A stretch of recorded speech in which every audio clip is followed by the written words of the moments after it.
All right, guys, let's talk about the drama that's been unfolding between Taylor Swift and Blake Lively because it is wild. We've all seen the headlines, but the real story here is a messy web of alleged lies, legal battles, and a friendship that's clearly gone up in flames. And honestly, it all seems to point back to Blake.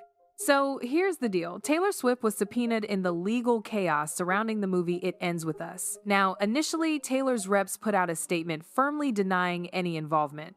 They said she never stepped foot on set, never participated in casting, and never contributed to the creative development. According to them, her only connection was licensing one song, My Tears Ricochet. Sounds pretty straightforward, right?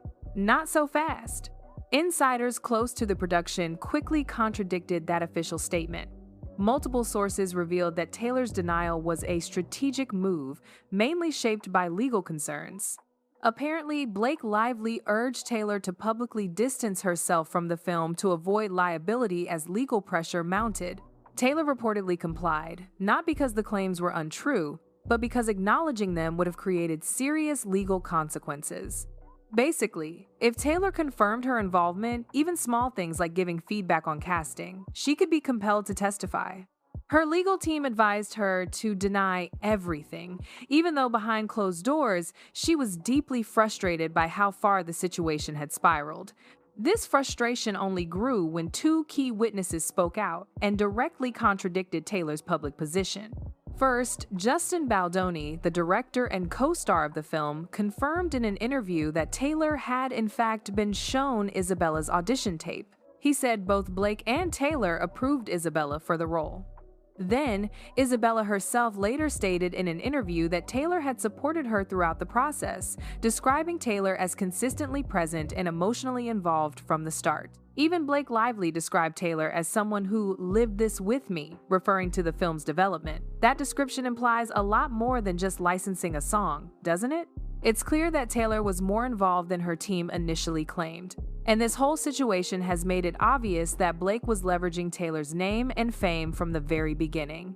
Blake wasn't just casually dropping Taylor's name, she was strategically positioning Taylor as a silent creative ally to boost the film's commercial weight.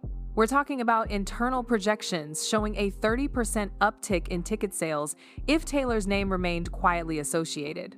Blake knew, her team knew it, and every media outlet that picked up on those supportive friends' stories used Taylor's name in the headline. Taylor never agreed to be used as the film's silent ambassador. Her only formal connection was the approval of that single track. She didn't authorize her name for marketing or promotion.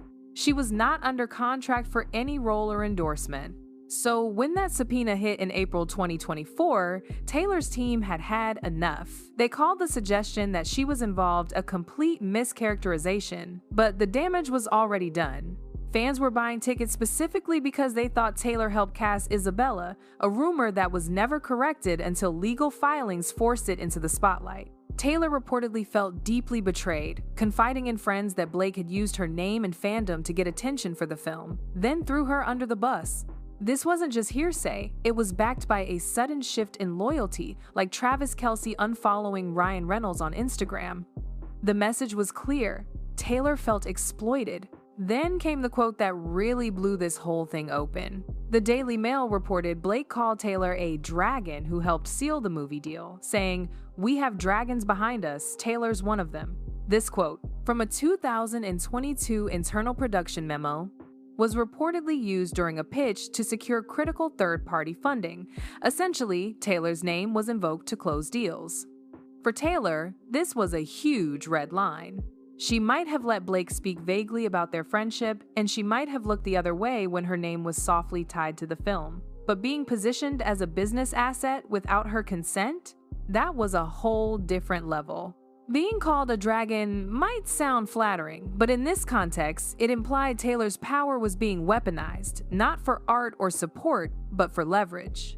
Taylor, who had stayed quiet for months, finally started getting her version of events out. Sources close to her told Entertainment Tonight she felt blindsided and used, and that this whole situation went too far. Legal experts are now saying Taylor's involvement, even if limited, could be formally examined under deposition. Whether she approved casting, influenced promotional angles, or just attended meetings, it's no longer speculation, it's part of the case. Meanwhile, Blake Lively hasn't publicly commented on the Dragon quote, but she was photographed walking alone in Tribeca, New York, just days after claiming in legal filings she was so emotionally distressed by the lawsuit she couldn't leave the house. She was smiling, holding a coffee, and dressed casually with a Louis Vuitton crossbody bag. This sympathy walk immediately raised eyebrows.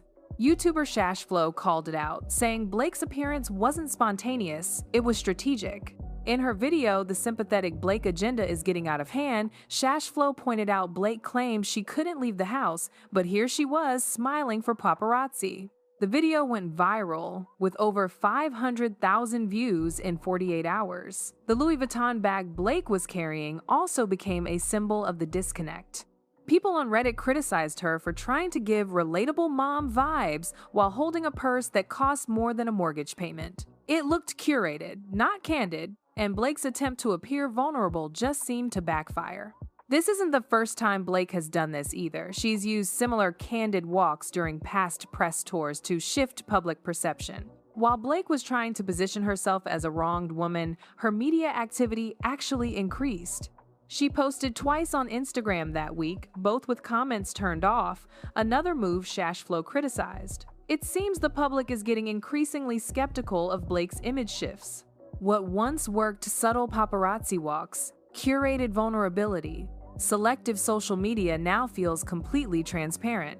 The strategy of appearing wounded while quietly manipulating the narrative is being exposed in real time. Even Blake's longtime media support system seems to be pulling back. Seth Meyers, who recently interviewed Blake, released a correction segment where he joked about the backlash to the interview, saying, "I guess I didn't read the room, or maybe I didn't read the subpoena." This suggests he was aware of the negative reaction and perhaps even regretted booking her. Some analysts have speculated Blake's appearance on Seth Meyers was influenced by Ryan Reynolds' connection to one of the show's sponsors, Mint Mobile, creating a conflict of interests.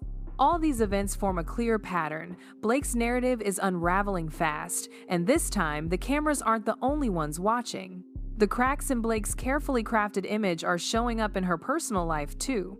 Gigi Hadid hosted her 30th birthday party, and guess who was there? Taylor Swift, with mutual friends like Sabrina Carpenter. But Blake Lively? Nowhere to be found. People magazine just glossed over it, saying the guest list was selective and intimate, but TMZ reported Blake's name wasn't even floated. This is a big deal because Gigi and Blake used to be inseparable, constantly seen together at events and even family outings. The social isolation is real. Blake's narrative is falling apart so fast that even her usual media allies are backing away. Seth Meyers, who recently interviewed Blake, actually released a correction segment where he joked about the backlash. He said, "I guess I didn't read the room, or maybe I didn't read the subpoena." That's Seth Meyers, basically admitting he messed up by booking her. Some analysts think Blake's appearance on his show wasn't just a normal interview, but a result of behind-the-scenes pressure. Ryan Reynolds, Blake's husband, has a connection to Mint Mobile, a regular sponsor of Seth Meyers' show. That creates a clear conflict of interest, and it looks like corporate sponsorship might have influenced Blake getting that slot. It's becoming obvious that what Blake once used to control her image, those subtle paparazzi walks, the curated vulnerability, the selective social media posts, it's all backfiring now. The strategy of appearing wounded while quietly manipulating the narrative is being exposed in real time. And the same Hollywood circle that once protected her, they're starting to step back. Blake's narrative is unraveling, and this time it's